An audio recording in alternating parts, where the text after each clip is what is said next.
Hello friends, ಹೇಗಿದ್ದೀರಾ ಎಲ್ಲರೂ? ಇವತ್ತು ನಾವು ಹೊರಟಿರೋದು ಕೇರಳದ ಮುನ್ನಾರ್ಗೆ. ಸೊ 2-3 ಡೇಸ್ ಪ್ಲ್ಯಾನ್ ಮಾಡಿಕೊಂಡು, ಹೇಗೋ ಪಾಪದ್ದು ಸ್ಕೂಲು ರಜೆ ಅಲ್ವಾ, ಡಿಸೆಂಬರ್ ಹಾಲಿಡೇಸ್ ಇದೆ, ಹಿಂಗಾಗಿ ಹೋಗಿ ಬರೋಣ ಅಂತ ಹೊರಟಿದ್ದು. 6 ಗಂಟೆಗೆ ರೆಡಿ ಆಗಿಬಿಟ್ಟು ಮನೆ ಬಿಟ್ವಿ. ಬೆಂಗಳೂರು ವೆದರ್ ಮಾತ್ರ ಚಿಂದಿಯಾಗಿತ್ತು ಅಂತಲೇ ಹೇಳ್ಬೋದು. ಸಖತ್ತಾಗಿತ್ತು, ತಂಪಾಗಿ. ಇದೆಲ್ಲ ನಾನು ಶೂಟ್ ಮಾಡಿದ್ದು ರಾಮನಗರದ ಹತ್ತಿರ. ಸೊ ಬಿಡ್ದಿ ನಿಯರ್ ಬೈ ಎಲ್ಲ ಮಾಡಿದ್ದು. ಇಷ್ಟೊಂದು ವೆದರ್ ಸಖತ್ತಾಗಿತ್ತಂದರೆ ಕೆಲವೊಮ್ಮೆ ಹೆಂಗೆ ಅನ್ಸುತ್ತೆ ಅಂದರೆ, ಅಷ್ಟು ದೂರ ಹೋಗ್ಬೇಕಾ ಮುನ್ನಾರ್ಗೆ, ಇಲ್ಲೇ ವೆದರ್ ಚೆನ್ನಾಗಿದೆ ಅಲ್ವಾ ಅಂತ ಕೂಡ ನಾವೇ ಕಾಮಿಡಿ ಮಾಡ್ತಾ ಅಂದ್ಕೊಂಡು ಹೊರಡ್ತಾ ಇದ್ವಿ. ಇನ್ನು ಬಂದುಬಿಟ್ಟು ನಾನು ಬೆಳಗ್ಗೆಗೆ ತಿಂಡಿ ಮತ್ತು ಮಧ್ಯಾಹ್ನಕ್ಕೆ ಅಡುಗೆ, ರಾತ್ರಿಗಾಗಿರ್ಬೋದು, ಮತ್ತು ಇನ್ಸ್ಟಂಟ್ ಅವಲಕ್ಕಿ, ಇನ್ಸ್ಟಂಟ್ ಕಾಫಿ ಪೌಡರು, ಇನ್ಸ್ಟಂಟ್ ಉಪ್ಪಿಟ್ಟು ಎಲ್ಲನೂ ರೆಡಿ ಮಾಡಿಕೊಂಡು ಪ್ಯಾಕ್ ಮಾಡ್ಕೊಂಡು ಹೋಗಿದ್ದೆ. ಸೊ ಹೀಗಾಗಿ ನಮಗೆ ಫುಡ್ದು ಯಾವುದೇ ರೀತಿ ಕೊರತೆ ಅಥವಾ ಏನೂ ಇಶ್ಯೂ ಆಗೋದೇ ಇಲ್ಲ ಅಂತ ಗೊತ್ತಿತ್ತು. ಸೊ ಇಲ್ಲೇ ವೆದರ್ ಮಾತ್ರ ಸಖತ್ತಾಗಿತ್ತು.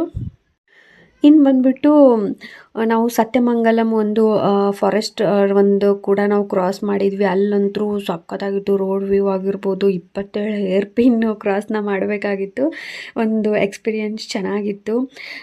ಅದಾದಮೇಲೆ ಅನಾಮಲೈ ಒಂದು ಟೈಗರ್ ರಿಸರ್ವ್ ಕೂಡ ಪಾಸ್ ಮಾಡಿದ್ವಿ. ಅಲ್ಲೆಲ್ಲ ಅಷ್ಟೊಂದೇನು ಅನ್ನಿಸ್ಲಿಲ್ಲ, ಆರಾಮಾಗಿಯೇ ಹೋದ್ವಿ. ಬಟ್ ಮುನ್ನಾರ್ ರೀಚ್ ಆಗೋಕ್ಕೆ 100 ಕಿಲೋಮೀಟರ್ಸ್ ಇದ್ದಾಗ ರೋಡ್ ತುಂಬ ಚಿಕ್ಕದಿತ್ತು. ಟ್ರಾಫಿಕ್ ಇರೋ ಕಾರಣ ಜಸ್ಟ್ 84 ಕಿಲೋಮೀಟರ್ಸ್ ನಮಗೆ 3 ಅವರ್ಸ್ ಟೈಮ್ನ ತಗೊಂತು. ಓಕೆ, ಪರವಾಗಿಲ್ಲ ಅಂತ ಹಾಗೆ ಹೊರಟ್ವಿ. ಬಟ್ ಮುನ್ನಾರ್ ಸಿಟಿ ರೀಚ್ ಆದಮೇಲೆ ಇನ್ನೂ ಹೆವಿ ಟ್ರಾಫಿಕ್ಕು. ನಾವು ಅದರಲ್ಲಿ ರೂಮ್ ಬೇಡ ಸ್ವಲ್ಪ ಮುಂದೆ ಮಾಡಿಬಿಟ್ಟಿದ್ವಿ. ಹಿಂಗಾಗಿ ಮುನ್ನಾರಿಂದ ರೂಮ್ನ ರೀಚ್ ಆಗೋಕ್ಕೆ ನಮಗೆ 2 to 3 ಅವರ್ಸ್ ತಗೊಂತು. ಅಲ್ಲಿ ನಮ್ಗೆ ನಿಜವಾಗ್ಲೂ ಒಂಥರ ಮೂಡ್ ಆಫ್ ಅಂತಾರಲ್ಲ, ಹಂಗೆ ಆಗ್ತಾಯಿತ್ತು.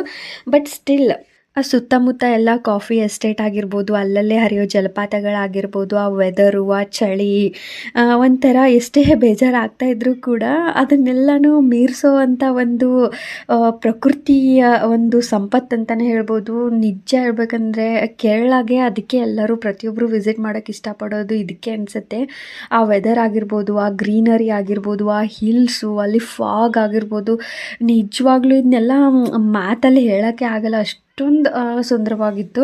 ಆ್ಯಕ್ಚುಲಿ ಯೂಶ್ವಲಿ ಟ್ರಾಫಿಕ್ ಅಂತೂ ಇದ್ದೇ ಇರುತ್ತೆ ಮುನ್ನಾರಲ್ಲಿ. ಅದ್ರ ಜೊತೆಗೆ ಅಲ್ಲಿ ಏನೋ ಉತ್ಸವ ಇತ್ತು, ದೇವಸ್ಥಾನ ಉತ್ಸವ ಎಲ್ಲ ಇತ್ತು. ಹಿಂಗಾಗಿ ತುಂಬಾ ಜಾಸ್ತಿನೇ ಟ್ರಾಫಿಕ್ ಆಗಿತ್ತು. ಅದರಲ್ಲೂ ಇವಾಗ ಡಿಸೆಂಬರ್ ಮಂತ್ ಆಗಿರೋದ್ರಿಂದ ತುಂಬ ಜನ ಟ್ರಾವೆಲ್ ಕೂಡ ಮಾಡ್ತಾ ಇದ್ದಾರೆ. ಸೊ ಒಂದು ಟ್ರಾಫಿಕ್ ಆಗಿರ್ಬೋದು, ಟೈಮ್ನ ನೀವು ಎತ್ತಿಟ್ಕೊಂಡು ಹೋಗೋದೇ ಒಳ್ಳೆಯದು. ಹಂಗಂದರೆ ಪ್ಲ್ಯಾನಿಂಗ್ ತುಂಬ ಇಂಪಾರ್ಟೆಂಟ್ ಆಗುತ್ತೆ. 1 ಡೇ ಪೂರ್ತಿ ಹೋಗೋಕ್ಕೆ, 1 ಡೇ ಪೂರ್ತಿ ಬರೋದ್ರಲ್ಲೇ ಹೋಗುತ್ತೆ. ಇನ್ನು ಉಳಿದಿದ್ದ ಟೈಮ್ನ ನೀವು ನೋಡಿಕೊಂಡು ಅಕಾರ್ಡಿಂಗ್ ಟು ಪ್ಲ್ಯಾನ್ ಮಾಡ್ಕೊಂಡು ಹೋದರೆ ಮಾತ್ರ ಪರ್ಫೆಕ್ಟಾಗಿ ನೀವು ಪೂರ್ತಿಯಾಗಿ ಮುನ್ನಾರ್ನ ಎಕ್ಸ್ಪ್ಲೋರ್ ಮಾಡ್ಬೋದು. ಹಾಗೆ ಮುಂದೆ ನೀವೇನಾದರೂ ತೆಕ್ಕಡಿ, ಆಲಪ್ಪಿ ಈ ಥರ ಮುಂದೆ ಕೂಡ ಟ್ರಾವೆಲ್ ಮಾಡಬೇಕನ್ನೋರು ಕೂಡ ಆ ಥರ ಪ್ಲ್ಯಾನ್ ಮಾಡ್ಕೊಂಡು ಹೋದರೆ ಬೆಸ್ಟ್ ಅನ್ನೋದು ನನ್ನ ಒಪಿನಿಯನ್.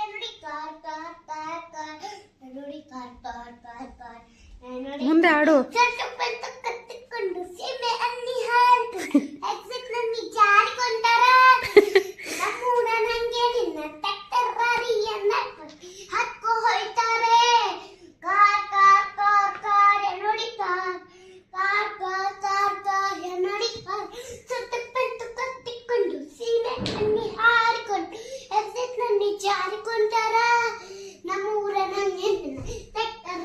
ಸಾಕು ಸಾಕು ಮಗನೇ.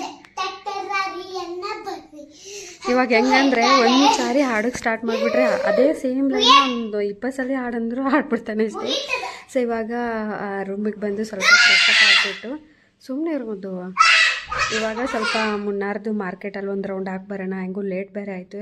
ಅಟ್ಲೀಸ್ಟ್ ಅದಾದರೂ ಇವತ್ತು ಟ್ರೈ ಮಾಡೋಣ ಅಂತ ಹೇಳ್ಬಿಟ್ಟು ರೆಡಿಯಾಗಿ ಹೋಗ್ತಾ ಇದ್ದೀವಿ. ನೋಡೋಣ ಮಾರ್ಕೆಟ್ ಹೆಂಗಿರುತ್ತೆ ಅಂತ. ಇನ್ನು ನಾಳೆ ಎದ್ಬಿಟ್ಟು ವ್ಯೂ ಪಾಯಿಂಟು ಮತ್ತು ಗ್ಲಾಸ್ ಬ್ರಿಡ್ಜು ಏನೇನು ನಾಳೆ ಆಗುತ್ತೆ ಅದನ್ನೆಲ್ಲ ಕವರ್ ಮಾಡಬೇಕು. 1 ಡೇ ಎಕ್ಸ್ಟೆಂಡ್ ಮಾಡಬೇಕು ಮಾಡಬಾರ್ದು ಅದನ್ನ ನಾಳೆನೇ ಥಿಂಕ್ ಮಾಡ್ತೀವಿ. ಸೊ ನೋಡೋಣ ಹೆಂಗಿರುತ್ತೆ ಮುನ್ನಾರ್ ಮಾರ್ಕೆಟು. ಇನ್ನು ನಾನು ಬಂದುಬಿಟ್ಟು ಇನ್ಸ್ಟಂಟ್ ಕಾಫಿ ಪೌಡ್ರ್ ಕೂಡ ಕ್ಯಾರಿ ಮಾಡಿದ್ನಲ್ವ. ಸೊ ಹೀಗಾಗಿ ರೂಮಲ್ಲೇ ನಾವೇ ಕಾಫಿ ಮಾಡ್ಕೊಂಡು ಕುಡ್ಕೊಂಡು ಮಾರ್ಕೆಟ್ ಆದರೂ ಸುತ್ತಾಡ್ಕೊಂಡು ಬರೋಣ ಅಂತ ಹೊರಟ್ವಿ. ಸೊ ಮುನ್ನಾರಲ್ಲಿ ಹೆಂಗಂದರೆ ಎಲ್ಲ ಕಡೆ ನೀವು ಬರೀ ಹೋಟೆಲ್ ರೂಮ್ಸು, ಹೋಟೆಲು, ಲೈಟಿಂಗು ಸಖತ್ತಾಗಿತ್ತು ಮಾತ್ರ.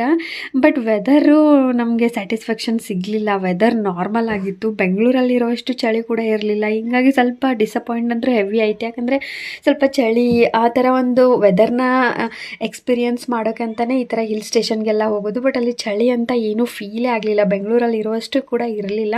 ಸೊ ಹಂಗೆ ಗ್ಲಾಸ್ ಬ್ರಿಡ್ಜ್ ಕೂಡ ನೀವು ನೋಡ್ತಾ ಇರ್ಬೋದು. ಇದು ಗ್ಲಾಸ್ ಬ್ರಿಡ್ಜು, ರಾತ್ರಿಯಲ್ಲಿ ಒಂದು ವ್ಯೂ. ಇದು ಕೂಡ ರಾತ್ರಿ ಕ್ಲೋಸ್ ಆಗಿರುತ್ತೆ. ಸೊ ಇನ್ನು ಬಂದುಬಿಟ್ಟು ಒಂದಷ್ಟು ಶಾಪಿಂಗ್ ಮಾಡೋಣ ಅಂತ ಹೋದೆ, ಬಟ್ ಅಲ್ಲೇನೂ ತೊಗೋಬೇಕು ಅಂತ ಅನ್ನಿಸ್ಲಿಲ್ಲ. ಸೊ ಹಂಗೆ ಬಂದು ಊಟ ಮಾಡ್ಕೊಂಡು ಮಲ್ಕೊಂಡ್ವಿ. ಇನ್ನು ಬಂದುಬಿಟ್ಟು ಮಾರ್ನಿಂಗ್ ಆದರೂ ವೆದರ್ ಸಖತ್ತಾಗಿರ್ಬೋದು ಅಂತ ಅಂದ್ಕೊಂಡು ನಾನು ಈ ಥರ ಎಲ್ಲ ಎಕ್ಸ್ಪೆಕ್ಟೇಷನ್ ಇಟ್ಕೊಂಡು ಫೋಟೋಸ್ದೆಲ್ಲ ರೆಡಿ ಆದೆ.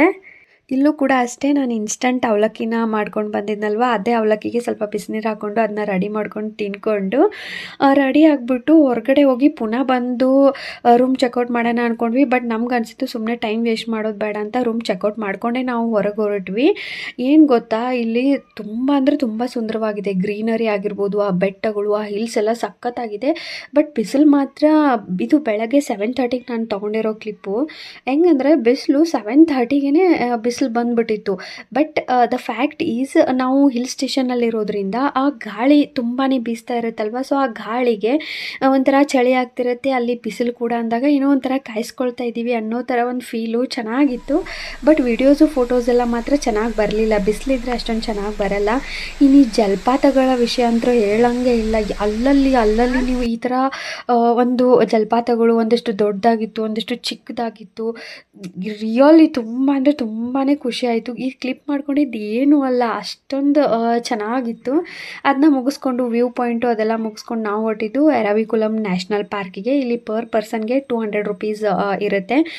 ಬಸ್ ಸಫಾರಿ ಮೂಲಕ ನಮ್ಮನ್ನ ಕರ್ಕೊಂಡೋಗಿ ಮೇಲೆವರೆಗೂ ಕರ್ಕೊಂಡೋಗಿ ಒಂದು ಪಾಯಿಂಟಲ್ಲಿ ನಮ್ಮನ್ನ ಬಿಡ್ತಾರೆ. ನಾವು ಎಷ್ಟೊತ್ತು ಬೇಕಾದಷ್ಟು ನಾವಲ್ಲಿ ಸುತ್ತಾಡಿಕೊಂಡು ಫೋಟೋಸ್ ಎಲ್ಲ ತೆಕ್ಕೊಂಡು ಮತ್ತೆ ಪುನಃ ಬಸ್ಗೆ ನಾವು ಬರಬೇಕಾಗುತ್ತೆ. ಬಟ್ ಇಲ್ಲೂ ಕೂಡ ಅಷ್ಟೇ ಹೆವಿ ಜನ ಇದ್ದರು. ಸೊ 2 ಅವರ್ಸ್ ಆದಮೇಲೆ ನಮ್ಮ ನಂಬರ್ ಬಂದಿದ್ದು ಬಸ್ಗೆ. ಬಟ್ ಅದಾದ ತಕ್ಷಣ ಮೇಲೆ ಹೋದಂಗೆ ಹೆಂಗೆ ಫೀಲ್ ಆಗುತ್ತೆ ಅಂದರೆ, ಆಯ್ತಪ್ಪ ವೇಟ್ ಮಾಡಿದ್ದಕ್ಕೂ ಒಳ್ಳೆಯದು, ಇಷ್ಟೊಂದು ಗ್ರೀನರಿ, ಆ ಒಂದು ವ್ಯೂ ಸಖತ್ತಾಗಿತ್ತು ಮಾತ್ರ. ಸೊ ಒಂಥರ ಹೆಂಗಂದರೆ, ಮೇಲೆ ಹೋದಂಗೆ ಒಂಥರ ಭಯ ಕೂಡ ಆಗ್ತಾಯಿತ್ತು. ಯಾಕಂದರೆ ಚಿಕ್ಕದಾದ ರೋಡು, ತುಂಬ ಕರ್ವ್ಗಳಿತ್ತು. ಸೊ ಭಯ ಕೂಡ ಆಗ್ತಾಯಿತ್ತು. ಬಟ್ ಆ ವ್ಯೂ ತುಂಬಾ ಸುಂದರವಾಗಿತ್ತು. ನಿಜ ಹೇಳ್ಬೇಕಂದ್ರೆ, ಈ ಥರ ಒಂದಷ್ಟು ಪ್ಲೇಸಲ್ಲಿ ಹೋದಾಗೆಲ್ಲ ಹೆಂಗೆ ಅನಿಸುತ್ತೆ ಅಂದರೆ, ಲೈಫಲ್ಲಿ ನಮಗೇನು ಸಮಸ್ಯೆನೇ ಇಲ್ವೇನೋ, ತುಂಬ ಖುಷಿಯಾಗಿದ್ದೀವಿ ಅನ್ನೋ ಅಷ್ಟೊಂದು ಖುಷಿ ಸಿಗುತ್ತೆ. ಅದಕ್ಕೆ ಅನಿಸುತ್ತೆ ತುಂಬ ಜನ ಟ್ರಾವೆಲ್ನೆಲ್ಲ ಮಾಡಿ ಒಂದು ರಿಲ್ಯಾಕ್ಸೇಷನ್ನ ಕೊಟ್ಕೊಳ್ತಾರೆ ಮನಸ್ಸಿಗೆ ಅಂತ ಅನಿಸಿದ್ದು. So must visit. ಯಾಕೆ ಎಲ್ಲರೂ ಹೇಳ್ತಾರೆ ಕೇರಳ ಅಂತ ನಂಗೆ ಗೊತ್ತಾಗಿದ್ದೆ ಕೇರಳ ವಿಸಿಟ್ ಆದಮೇಲೆ. ಬಟ್ ಇದು ರೈನಿ ಸೀಸನಲ್ಲಿ ಇನ್ನೂ ಸಖತ್ತಾಗಿ ಕಾಣುತ್ತೆ ಅನ್ನೋದು ನನ್ನ ಒಪಿನಿಯನ್ನು. ಇನ್ನು ಅಲ್ಲಿಂದ ಬಂದ ತಕ್ಷಣ ಅಲ್ಲೇ ಸ್ವಲ್ಪ ಸ್ನ್ಯಾಕ್ಸ್ ತಿನ್ಕೊಂಡು ನಾವು VR ಎಕ್ಸ್ಪೀರಿಯೆನ್ಸ್ ಮಾಡೋಣ ಅಂತ ಅದನ್ನು ಕೂಡ ಫೀಲ್ ಮಾಡಿದ್ವಿ.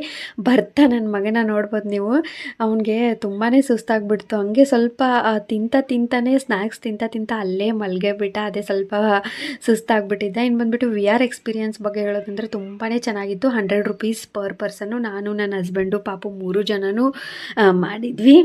ಬಜೆಟ್ ಬಗ್ಗೆ ಆಗಿರ್ಬೋದು, ಡೂಸ್ ಆರ್ ಡೋಂಟ್ ಬಗ್ಗೆ ಏನಾದರೂ ನಿಮಗೆ ಕ್ವೈರೀಸ್ ಇದ್ದರೆ, ಕ್ವಶನ್ಸ್ ಇದ್ದರೆ, ಏನೇ ಈ ಒಂದು ಟ್ರಿಪ್ ರಿಲೇಟೆಡ್ ಕ್ವಶನ್ಸ್ ಇದ್ದರೆ ಕಮೆಂಟ್ ಮಾಡಿ, ನೆಕ್ಸ್ಟ್ ವಿಡಿಯೋಲಿ ಆನ್ಸರ್ ಮಾಡ್ತೀನಿ. ಓವರಾಲ್ ಎಕ್ಸ್ಪೀರಿಯೆನ್ಸ್ ಮಾತ್ರ ಸಖತ್ತಾಗಿತ್ತು. ತುಂಬಾ ಎಂಜಾಯ್ ಮಾಡಿದ್ವಿ, ತುಂಬಾ ರಿಲ್ಯಾಕ್ಸ್ ಫೀಲ್ ಆಯಿತು. ಟ್ರಾಫಿಕ್ ಮಾತ್ರ ತುಂಬಾ ಇರಿಟೇಷನ್ ಆಯಿತು. ನನ್ನ ವೀಡಿಯೋಸ್ಗಳು, ವ್ಲಾಗ್ಸ್ಗಳು ನಿಮ್ಗೆ ಇಷ್ಟ ಆಗ್ತಾಯಿದ್ರೆ ದಯವಿಟ್ಟು ಸಬ್ಸ್ಕ್ರೈಬ್ ಮಾಡಿ, ಸಪೋರ್ಟ್ ಮಾಡಿ. ನೆಕ್ಸ್ಟ್ ವಿಡಿಯೋಲಿ ಸಿಗೋಣ. Thank you.